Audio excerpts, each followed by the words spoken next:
Hi viewers, எல்லோருக்கும் வணக்கம். இன்னைக்கு சின்ன மருமகள் கதையில் சேது என்ன பண்ணுறாருன்னா கல்யாணத்துக்கு கிளம்பிக்கிட்டு இருக்கிறாரு. அப்போது கருப்பு உள்ளே என்னையா சேது மாப்பிள்ளை கல்யாணத்துக்கு ரெடி ஆயிட்டியா அப்படின்னு சொல்லி கேட்குறாரு. என்ன சொல்கிறாருன்னா, ஏன்பா இந்த போர்டில் தமிழ்ச்செல்வி இந்த வீட்டுக்கு என்னென்ன நல்லது செஞ்சான்ட்டு நான் இதில் எழுதி வச்சுருக்கேன். அதை நீ படித்து பார்த்துட்டு அதுக்கப்புறமா நீ கல்யாணத்துக்கு ரெடி ஆகும் மாப்பிள்ளை. ஏன்னா படித்த பிறகாவது உனக்கு மனசு மாறுதான்னு பார்க்கலாம். அப்படி மாறலைன்னா நீ கல்யாணத்துக்கு ரெடியாக கிளம்பு அப்படின்ட்டு குத்துலாக சொல்கிறாரு. அதுக்கப்புறம் சரிப்பா உனக்கு படிக்கிறதுக்கு கஷ்டமாகுதுன்னா நானே படித்து காட்டுறேன் அதை அப்படின்னு சொல்லிட்டு ஒவ்வொன்றா தமிழ் இந்த குடும்பத்துக்கு செய்த நல்லதை எல்லாத்தையும் சொல்கிறாருங்க.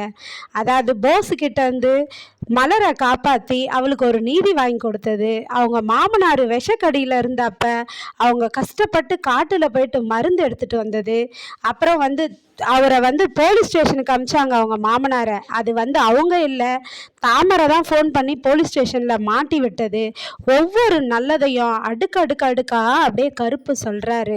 சேதுவுடைய மனசு மாறுதா என்னன்னுட்டு. அப்புறம் இந்த குடும்பம் முழுக்கும் உன்னை சந்தேகப்பட்டாங்கப்பா, தாமரைக்கும் உனக்கும் ஏதோ கனெக்ஷன் இருக்குதுன்னுட்டு. ஆனால் தமிழ்ச்செல்வி உன் மேலே நம்பிக்கை வச்சு உன்னை யார்கிட்டையும் விட்டு கொடுக்காம பேசினது, இது நல்லா எல்லாமே இது ஃபுல்லாக எழுதியிருக்கேன். இன்னும் இந்த போர்டே பத்தலை, எக்கு தப்பாலாம் நீ அந்த பொண்ணை நீ எடை போட்டல அப்படின்னு சொல்லிட்டு இதுக்கப்புறமாவது உன் மனசு மாறுதான்னு பார்ப்போம். இதுக்கப்புறம் நீ கிளம்புப்பா கல்யாணத்துக்கு, நான் சொல்ல வேண்டியதா சொல்லிட்டேன் அப்படின்னு சொல்லிட்டு போயிடுறாரு கருப்பு. அதுக்கப்புறம் சேது யோசிக்கிறாரு. அவங்க அண்ணன் சொன்னது, அவங்க அத்தை சொன்னது எல்லாமே அவசரப்பட்டு இந்த கல்யாணத்தை நீ ஒத்துக்காத அப்படின்னு சொல்கிறாங்க. நீ வேற கல்யாணம் பண்ணிக்கோ, வேண்டான்னு சொல்லலை, ஆனால் இப்போ பண்ணாதன்னு சொல்கிறாங்க. என்ன பண்ணுறதுன்னு தெரியாமல் முழிச்சிக்கிட்டு இருக்கிறாரு. உடனே ராசாங்க அவங்க அப்பா கால் பண்ணுறாரு. சேது என்னையா பண்ணுற, கல்யாணத்துக்கு நேரம் ஆயிடுச்சியா, நாங்களாம் கிளம்பிட்டோன்றாங்க. இல்லைப்பா நான் அதோ கிளம்புறேன்ப்பா அப்படின்றாரு. சேது ஏன்ப்பா இவ்வளோ லேட்டாக கிளம்புற, சீக்கிரம் யா, சரியா உனக்காக காரு அலங்காரம் பண்ணி வச்சுருக்கேன், நீ அந்த காரில் வந்துருன்னு சொல்கிறாரு. சரிப்பான்றாரு. அதுக்கப்புறம் சேது நல்லா யோசிச்சுட்டு என்ன நினைக்கிறாருன்னா, ஐயோ நம்ம அவசரப்பட்டு இந்த கல்யாணத்துக்கு ஒத்துக்கிட்டோம் போல இருக்கே, எப்படியாச்சும் நம்ம இந்த கல்யாணத்தை இன்னைக்கு நிறுத்திடணும், அப்புறமா தள்ளி வச்சுக்கணும், அப்பாட்ட சொல்லி என்ன நடந்தாலும் அப்பாட்ட சொல்லி கல்யாணத்தை தள்ளி வச்சிடணுன்ட்டு வெளியே வராரு. வெளியே வரும்போது பார்த்தாக்கா ஐஷு அங்கே இருக்கிறாங்க. ஏய் என்ன ஐஷு நீ போலியா கல்யாணத்துக்கு முன்னாடியே அப்படின்னு கேட்குறாரு. அப்போ ஐஸ்வர்யா சொல்கிறாங்க, இல்லை மாமா என்னையும் கூப்பிட்டாங்க, நான் சேது மாமா கூட சேர்ந்து காரில் நாங்கள் 2 பேரும் ஒன்றா வரேன்னு சொல்லிட்டேன் அப்படின்றாரு.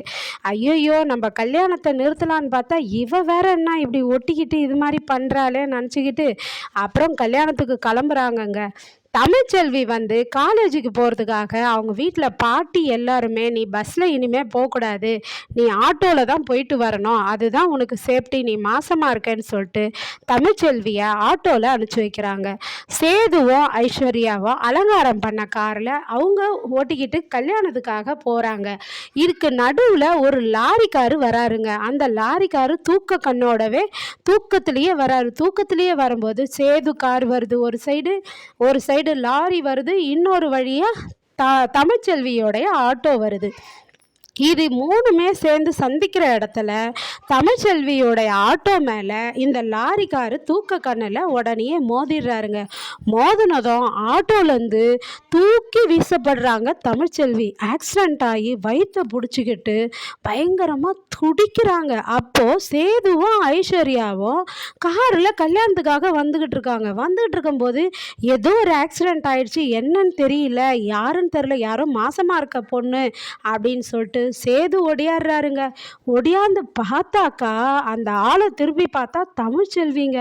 அவருக்கு என்ன பண்ணுறதுன்னு தெரில, ஒரு நிமிஷம் அப்படியே யோசிச்சுட்டே நிற்கிறாரு, யாராவது வராங்களான்னுட்டு. உடனே ஐஸ்வர்யா நீ இரு, நான் முதல்ல ஹாஸ்பிட்டலுக்கு கூப்பிட்டு போகிறேன்றாரு இவங்களை. அதுக்கு ஐஸ்வர்யா சொல்கிறாங்க, மாமா முதல்ல நம்ம கல்யாணம் தான் முக்கியம், வாங்க, வேற நான் ஒன்றா ஆம்புலன்ஸ்க்கு ஃபோன் பண்ணுறேன், அவங்க கூப்பிட்டு போவாங்கன்றாங்க. அதுக்கு சேது சொல்கிறாரு, நீ எல்லாம் ஒரு பொண்ணா, ஒரு பொண்ணு மாசமான வழியில் துடிச்சிக்கிட்டு இருக்க ஆக்சிடெண்ட் ஆகி இந்த நேரத்தில் உதவி பண்ணாமல் நீ என்னென்னா கல்யாணம் தான் முக்கியன்றியா, அடச்சி அப்படின்னு சொல்லிட்டு தமிழ்ச்செல்வியை ஒரு பெண்ணான்ற மனிதாபிமானத்தில் அவர் தூக்கிக்கிட்டு காரில் படுக்க வச்சுட்டு போகிறாருங்க. படுக்க வைக்கிறாரு. அப்போ உடனே 4 ரவுடிங்க வந்து இது ஐஸ்வர்யாவை கடத்திடுறாங்க. இந்த பிளான் வந்து சேதுவனுடைய அத்தை செய்கிறாங்க. ஏன்னா சேதுவை அடித்து போட்டு ஐஸ்வர்யாவை கடத்திட்டா இந்த கல்யாணம் நின்று போய்டும்ன்றதுக்காக சாவித்திரி இதை பிளான் பண்ணுறாங்க. அந்த சமயத்தில் தமிழ்ச்செல்விக்கும் ஆக்சிடென்ட் ஆயிடுது. ஐஸ்வர்யாவையும் 4 ரவுடிங்க வந்து கடத்திக்கிட்டு போகிறாங்க. உடனே தமிழ்ச்செல்வியை காரில் படுக்க வச்சுட்டு சேது சண்டையில் இறங்குறாருங்க. ஐஸ்வர்யாவை காப்பாற்றுவாரா இல்லை தமிழ்ச்செல்வியை கூடிய சீக்கிரம் ஹாஸ்பிட்டலுக்கு கொண்டு போய் அவங்கள காப்பாற்றுவாரான்ற கதையை தொடர்ந்து நாளைக்கு மீண்டும் சந்திப்போம். நன்றி, பாய்.